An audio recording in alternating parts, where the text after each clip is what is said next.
आप जानते हैं, कभी कभी हम भूल जाते हैं कि शरीर में कोशिकाएं कितनी भिन्न हो सकती हैं। हम उन्हें छोटे वृत्त की बूंदों के रूप में कल्पना करते हैं, जबकि वास्तव में शरीर की कोशिकाओं में इतनी विविधता होती है। पाचन तंत्र के हिस्से के रूप में पेट में पार्श्विका कोशिकाएं वे पेट में एसिड बना सकती हैं। शुक्र है, अन्य प्रणालियों में कोशिकाएं ऐसा नहीं करती। प्रतिरक्षा प्रणाली के हिस्से के रूप में मस्त कोशिकाएं, उनमें हिस्टामाइन जैसे पदार्थ होते हैं जिन्हें वे जारी कर सकते हैं, जो सूजन प्रतिक्रिया के लिए महत्वपूर्ण है। कंकाल की मांसपेशी कोशिकाएं, जिन्हें मांसपेशी फाइबर भी कहा जाता है, मांसपेशी प्रणाली के हिस्से के रूप में वे कई नाभिकों के साथ सिलेंडर के आकार की होती हैं और उनकी संरचना में पतले और मोटे तंतु शामिल होते हैं जो मांसपेशियों के संकुचन के लिए आवश्यक होते हैं। हम सभी शरीर प्रणालियों में सभी विशिष्ट कोशिकाओं के साथ काम कर सकते हैं और कोशिकाएं स्वयं संरचनात्मक रूप से भिन्न होती हैं, अपने कार्य के लिए विशिष्ट होती हैं। और अगर मुझे अपनी पसंदीदा विशिष्ट शारीरिक कोशिका चुननी हो, यह एक न्यूरॉन होगी, एक कोशिका जो तंत्रिका तंत्र का हिस्सा है, वो प्रणाली जो इस वीडियो का विषय है। लेकिन इससे पहले कि हम तंत्रिका तंत्र में न्यूरॉन्स या अन्य कोशिकाओं के बारे में बात करें, क्योंकि ये सिर्फ न्यूरॉन्स नहीं है, आइए तंत्रिका तंत्र के बारे में थोड़ा सा जानें। फिर हम तंत्रिका तंत्र की कोशिकाओं तक पहुंचेंगे और क्रिया क्षमता का संक्षेप में उल्लेख करेंगे। सबसे पहले, संरचना के अनुसार आप तंत्रिका तंत्र को दो बहुत सामान्य क्षेत्रों में विभाजित कर सकते हैं। केंद्रीय तंत्रिका तंत्र CNS, जिसमें मस्तिष्क और रीढ़ की हड्डी शामिल है, और परिधीय तंत्रिका तंत्र PNS, जिसमें अन्य सभी घटक शामिल हैं, तंत्रिका तंत्र जैसे पूरे शरीर की नसें। PNS CNS के लिए संवेदी जानकारी प्रदान कर सकता है, जबकि CNS उस जानकारी को संसाधित कर सकता है और कमांड सेंटर के रूप में कार्य कर सकता है। CNS मोटर प्रतिक्रियाओं को निष्पादित कर सकता है या शरीर तंत्र को विनियमित कर सकता है। तो हमने कहा कि CNS में रीढ़ की हड्डी और मस्तिष्क शामिल हैं। आइए अद्भुत मानव मस्तिष्क के बारे में थोड़ी बात करें। हालांकि एहसास है कि हम यहाँ बहुत सामान्य हो रहे हैं, क्योंकि हम इसे 3 सामान्य क्षेत्रों में विभाजित करने जा रहे हैं: पश्चिम मस्तिष्क, मध्य मस्तिष्क और अग्र मस्तिष्क। आइए पहले पश्चिम मस्तिष्क को देखें। इसमें मेडुला, पोन्स और सेरिबेलम शामिल हैं। मज्जा में कई विनियमन कार्य होते हैं, जैसे श्वास, रक्तचाप और हृदय गति का विनियमन।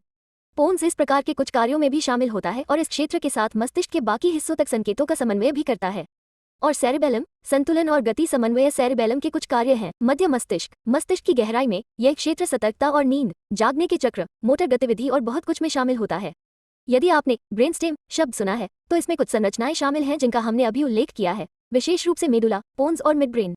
अंत में अग्र मस्तिष्क, सबसे विशेष रूप से इसमें सेरेब्रम शामिल है, जो स्वयं 2 गोलार्धों में विभाजित है, दायां और बायां। विशिष्ट स्थान के आधार पर हमारे अद्भुत मस्तिष्क द्वारा बहुत सारे कार्य किए जाते हैं, चाहे वो हमारी वाणी हो, हमारी सोच और तर्क हो, हमारी संवेदना हो, हमारी भावनाएं हो। इसका पता लगाने के लिए आगे की रीडिंग देखें।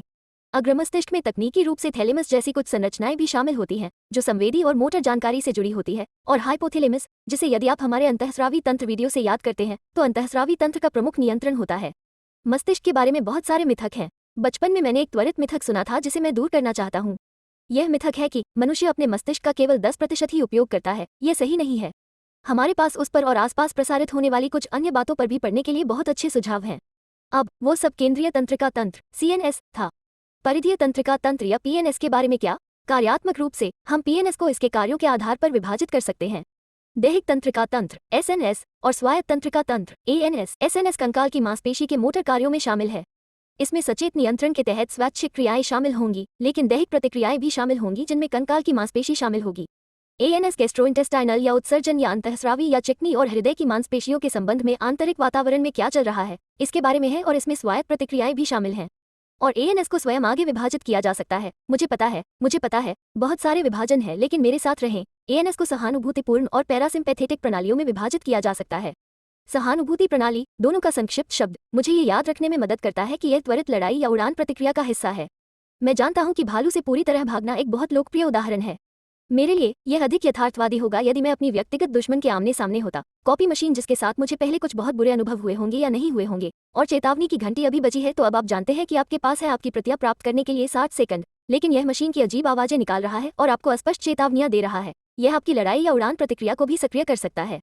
एक प्रतिक्रिया जिसके कारण आपका दिल तेजी से दौड़ सकता है और सांस लेने की गति बढ़ सकती है, और कुछ चीजें सक्रिय नहीं हो सकती हैं, जैसे पाचन तंत्र। क्योंकि यदि आप किसी भालू से बचने या कॉपी मशीन लेने की बेताबी से कोशिश कर रहे हैं, तो आपको वास्तव में उसी क्षण अपना भोजन पचाने की जरूरत नहीं है ना? पैरासिम्पैथेटिक सिस्टम, लंबा शब्द, इसे अक्सर आराम और पाचन कहा जाता है।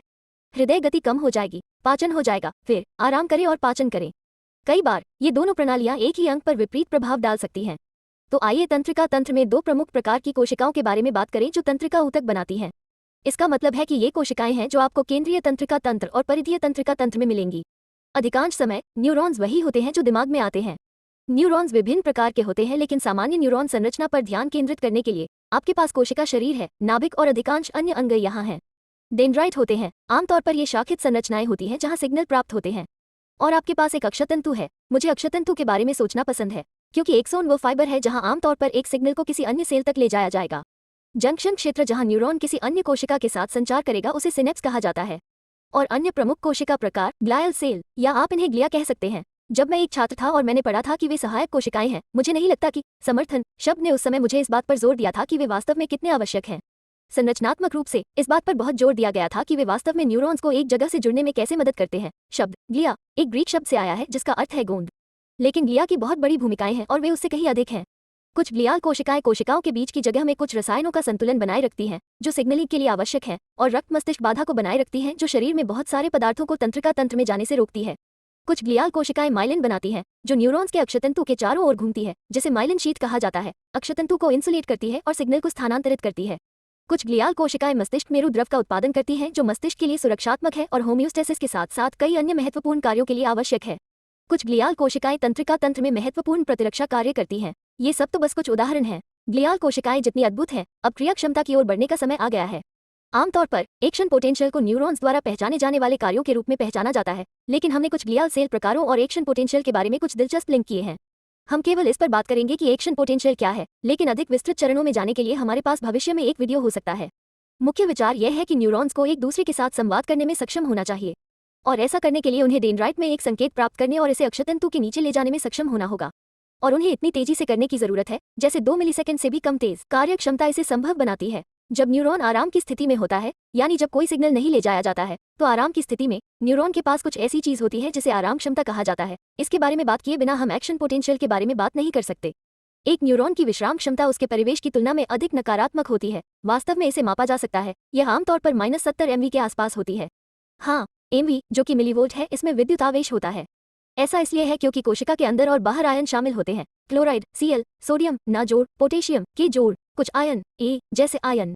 विशेष रूप से सोडियम ना जोड़ और पोटेशियम के जोड़ आराम करने की क्षमता को बनाए रखने में बड़ी भूमिका निभाते हैं। उन्हें परिचित होना चाहिए क्योंकि हम एक अन्य वीडियो में सोडियम पोटेशियम पंप के बारे में बात करते हैं, और यह एक ऐसा पंप है जो न्यूरॉन को आराम करने की क्षमता बनाए रखने में मदद करता है। विश्राम के समय आमतौर पर सोडियम ना जोड़ की सांद्रता कोशिका के बाहर अधिक होती है और पोटेशियम के जोड़ की सांद्रता कोशिका के अंदर अधिक होती है। हम उसे कैसे याद रख सकते हैं? क्या ख्याल है कि के जोड़ सेल में आराम कर रहा है? लेकिन कुल मिलाकर विश्राम के समय न्यूरॉन अपने परिवेश की तुलना में अंदर से अधिक नकारात्मक होता है। तो मान लीजिए कि न्यूरॉन के डेंड्राइट को एक संकेत प्राप्त होता है। यह अक्षतंतु के साथ एक क्रिया क्षमता उत्पन्न कर सकता है। एक एक्शन पोटेंशियल तेजी से अक्षतंतु के साथ न्यूरॉन में चार्ज को बदलने जा रहा है। संकेत अक्षतंतु के एक क्षेत्र से दूसरे क्षेत्र तक ले जाता है। आयन चैनल खुलते हैं जिससे ना जोड़ अक्षतंतु के पहले क्षेत्र के अंदर प्रवाहित हो जाता है। याद रखें, ना जोड़ एक धनात्मक आयन है। इस घटना को विध्रुवण कहा जाता है क्योंकि नाजोड़ की बाढ़ के कारण अक्षतंतु में विद्युत आवेश अधिक सकारात्मक होता जा रहा है और उस समय अधिकांश के जोड़ चैनल बंद रहते हैं। यह अक्षतंतु के अगले क्षेत्र तक फैलता है और अपने साथ ले जाता है। लेकिन जैसे जैसे एक्शन पोटेंशियल अक्षतंतु के एक नए क्षेत्र में फैलता है, पुराना क्षेत्र जहां एक्शन पोटेंशियल पहले से मौजूद है वापस बहाल होना शुरू हो जाएगा। इस अद्भुत उपलब्धि को प्राप्त करने के लिए खुलने और बंद होने वाले विभिन्न चैनलों के बारे में अधिक जानने के लिए या विशिष्ट घटनाओं के बारे में एंडरशूट या दुर्दम्य अवधि की तरह वीडियो विवरण में आगे पढ़ने की लिंक देखें। अंततः हमें इस प्रक्रिया पर एक संपूर्ण वीडियो मिलने की आशा है। इस क्रिया क्षमता के बारे में 2 बातें बतानी जरूरी हैं। एक, यदि न्यूरॉन्स माइलिनेटेड हैं, जिसका अर्थ है कि उनके पास माइलिन शीथ है जो अक्षतंतु को इंसुलेट करते हैं और सिग्नल के हस्तांतरण में सहायता करते हैं, एक्शन पोटेंशियल वास्तव में नोड से नोड तक जा सकता है। नोड्स ऐसे क्षेत्र हैं जहां यह माइलिनेटेड नहीं है। 2, ये समझना महत्वपूर्ण है कि कार्रवाई क्षमता को सभी या कुछ भी नहीं माना जाता है। इससे हमारा मतलब ये है कि यह या तो होता है या नहीं होता है। एक लाइट स्विच की तरह ये या तो चालू होता है या बंद होता है। इसमें कोई डिमर स्विच नहीं होता है। अलग अलग स्तर नहीं होते हैं। ये या तो बंद होता है या ये सीमा तक पहुंच जाता है ये कब चालू है, और यदि यह चालू है तो यह चल रहा है। तो ये सब ठीक है, लेकिन आगे क्या होगा? मान लीजिए कि आपके पास एक्शन पोटेंशियल है और ये दूसरे न्यूरॉन को संकेत देगा। कैसे? खैर, यह न्यूरोट्रांसमीटर पेश करने का एक तरीका है। तो एक्शन पोटेंशियल अक्षतंतु से नीचे चला जाता है और अक्षतंतु टर्मिनलों तक पहुंच जाता है। अक्षतंतु के सिरे। हमने उल्लेख किया था कि इस स्थान को सिनेप्स कहा जाता है, जिसमें 2 न्यूरॉन्स के बीच का क्षेत्र होता है। एक्शन पोटेंशियल उस न्यूरॉन में सिनेप्टिक वेसिकल्स को न्यूरोट्रांसमीटर नामक कुछ रिलीज करने का संकेत दे सकता है। न्यूरोट्रांसमीटर विभिन्न प्रकार के होते हैं और उन्हें विभिन्न पदार्थों से प्राप्त किया जा सकता है। उदाहरण के लिए अमीनो एसिड या अमीनो एसिड अग्रदूत, या यहाँ तक कि नाइट्रिक ऑक्साइड जैसी गैस भी। हालांकि रिलीज अन्य न्यूरोट्रांसमीटर से अलग है।